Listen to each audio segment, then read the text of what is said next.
আমরা যারা আছি আমরা কি কোন লেভেলের মূর্খ আর কি ওর energy transformation the crux is basically political transformation মাথায় যদি পরিবর্তন না হয় অঙ্গ প্রত্যঙ্গের কোনো ব্যথার সমাধান আসলে করা যাবে না এবং রাজনৈতিক রূপান্তরটা যে হয় নাই দেখেন এস আলমের সাথে শেখ হাসিনার মিটিং নিয়ে আমরা অনেক বড় বড় কথা বলছি এস আলমের টাকা কি শুধু শেখ হাসিনা পাচ্ছে বাংলাদেশে তথাকথিত গণ অভ্যুত্থানের পক্ষের বড় বড় রাজনৈতিক দলের বিশাল বিশাল সমাবেশ মহাসমাবেশে কি এস আলমের টাকা আসছে না সামিট গ্রুপের সাথে কি বাংলাদেশের রাজনৈতিক নেতৃবৃন্দ বিদেশে গিয়ে মিটিং করছেন না বসুন্ধরা কি বাংলাদেশের বিভিন্ন রাজনৈতিক দলের নেতাদেরকে টাকা পয়সা দিচ্ছেন না দিচ্ছেন তো আমরাই জানি কাকে কত টাকা দিচ্ছেন কোথায় কে পাচ্ছেন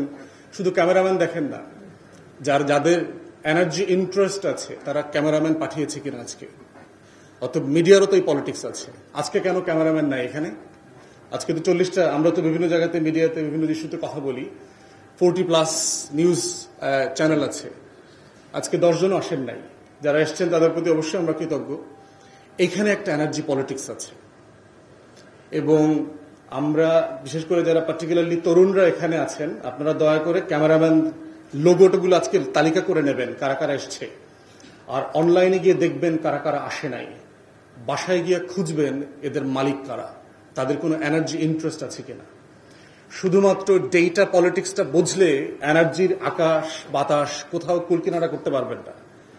এখানে ক্ষমতার কেন্দ্রটা বুঝতে হবে ভর কেন্দ্রগুলো কোথায়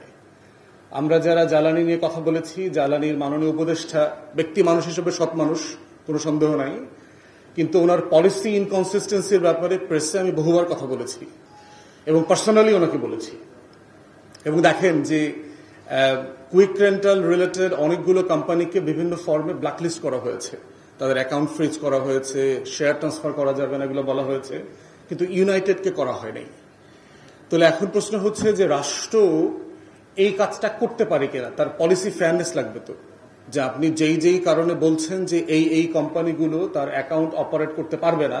তাকে একটা সার্ভিস থেকে ন্যায্যত বঞ্চিত করছেন হয়তো ফর পাবলিক ওয়েলফেয়ার ইস্যুতে তাহলে আরেকজনকে কেন আপনি স্পেয়ার করছেন সুযোগ করে দিচ্ছেন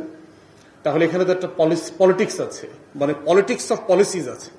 যে আপনার স্টেট পলিসির মধ্য দিয়ে আপনি কাকে সুবিধা দেবেন এবং কাকে সুবিধা থেকে বঞ্চিত করবেন কাকে অ্যালাউ করবেন এবং এরকমও দেখেছি আমরা যে আমি পার্টিকুলারলি জানি এরকম ঘটনা আমার কাছে এভিডেন্স পর্যন্ত দিয়েছে যে একটা বিষয়ের প্রাইস বাড়বে আগামী কয়েক সপ্তাহ পরে একটা কোম্পানিকে এটা জানিয়ে দেওয়া হয়েছে যে আগামী 3-4 সপ্তাহ পরে এই জ্বালানির এই বিষয়টার প্রাইস বাড়ছে তিনি অফ সিজন হওয়ার পরেও ওই মৌসুমে এত পরিমাণ জ্বালানি ইম্পোর্ট হওয়ার কথা না তেল গ্যাস আসার কথা না তিনি সামারকে সামনে রেখে ব্যাপক মজুদ করে ফেলছেন পুরো চিটাগং ইয়ার্ড মজুদ হয়ে গেছে তার তেল গ্যাসে তাহলে এখন চিন্তা করছেন যে রাষ্ট্রের দরকার ছিল যে এনার্জি সেক্টরে আপনি কম্পিটিশনের ভিতরে ন্যায্যতা নিয়ে আসবেন পলিসি কনসিস্টেন্সি করবেন সেটা না করে ইভেন বর্তমান সরকার অন্তর্বর্তীকালীন সরকার একটা কোম্পানিকে পলিসির ওভারওয়েলমিং অপরচুনিটি ফ্যাসিলিটি দিচ্ছে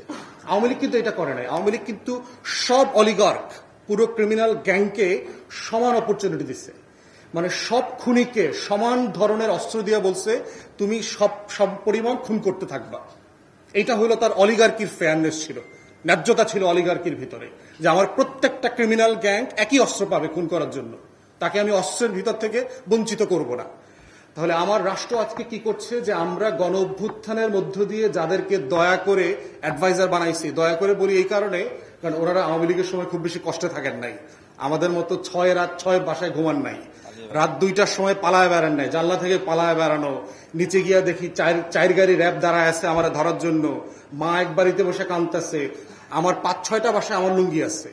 আমার দাঁতের ব্রাশ থেকে শুরু করে কাপড় চুপড়ের 6টা সেট আছে 6 বাসায় এই কোন অ্যাডভাইজার 6 বাসায় থাকছেন আমরা রাশেদরা এই হেলাল ভাইরা যারা ছিলেন এই আশরাফ ভাইরা ছিলেন ওনারা তো সবাই লুকায় লুকায় ছিলেন বাসায় বাসায় তো এই জন্য বলছি যে অ্যাডভাইজারদেরকে আমরা আল্লাহর ওয়াস্তে অ্যাডভাইজার বানাইছি যারা আওয়ামী লীগের আমলে বউয়ের নামে পোলার নামে মায়ের নামে কনসালটেন্সি করে হাজার হাজার কোটি টাকা শত শত কোটি টাকা ব্যবসা করছেন খুব বেশি খারাপ ছিলেন না তাহলে আপনারা অ্যাকাউন্টেবিলিটির প্রশ্নে এখন এত ব্যাডলি পারফর্ম করছেন কেন কি মনে করছেন আপা ফিরে আসবেন ভয়টা কোথায় আপনাদের আমাদেরকে যে অনলাইনে বলছে না, বারবার হুমকি দেয় না যে আপা আসছে, আপা আসছে, তো আপনারা কি তাই বোধ করছেন যে আপা ফিরে আসতে পারে? তো এই যে পলিসি ইনকনসিস্টেন্ট জায়গায় দেখলাম, দুদক, রাশেদ একজন বিপুল সম্পত্তির কথা বলছে, দুদকের যারা চেয়ারম্যান কমিশনার হয়েছেন ওনাদেরকে তো আল্লাহর রাস্তায় আমরা বানাইছি, এবং ওনাদের যত সুযোগ সুবিধা আগে বঞ্চিত করা হয়েছে ওনারা তো এই সুযোগ সুবিধা আমলে পেয়েছেন। তাহলে জ্বালানি খাতের অলিগার্কদের বিরুদ্ধে আপনারা ইনভেস্টিগেশন করছেন না কেন? আপনারা ধরছেন না কেন?